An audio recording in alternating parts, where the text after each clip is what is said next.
დადგა დრო, როცა ეს ყველაფერი უნდა შეიცვალოს. დადგა დრო, როცა ერთი და იგივე წლობით სისტემაში ჩამჯდარმა, ყველა რეჟიმისა და მთავრობის მონამორჩილმა, ყველა დანაშაულებრივი ბრძანების უსიტყვო შემსრულებელმა, ერთი და იგივე სახეებმა აღარ უნდა გმართონ. მოვიდა დრო ქვეყანაში მოხდეს ცვლილებები.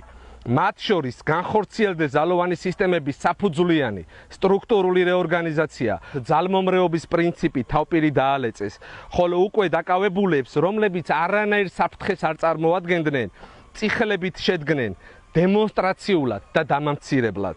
ამ სისტემური დანაშაულებების თანამონაწილე თქვენი მოქმედებები თუ უმოქმედობით ხდიან და ეს ყველაფერი თქვენი სახელით კეთდება.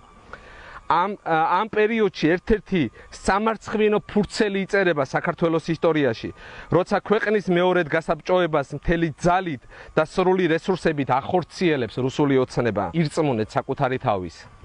გამოეცალეთ მაგ ბოროს სისტემას და შეატოვეთ რუსული სახელი მათ. თქვენ კი წამოდით და თან წამოიღეთ თქვენი წილი ღირსება, რაც ამდენი წელი სიამაყით ატარეთ. უბრალოდ შეასრულეთ თქვენი ფიცი, ემსახურეთ საქართველოს. და ბოლოს დავასრულებ გიორგი კვინიტაძის სიტყვებით ჩვენს მიმართვას. თუ თქვენ გიყვართ თქვენი სამშობლო, თქვენი პოვით თქვენს აქციელს. დიდება გმირებს. დიდება გმირებს.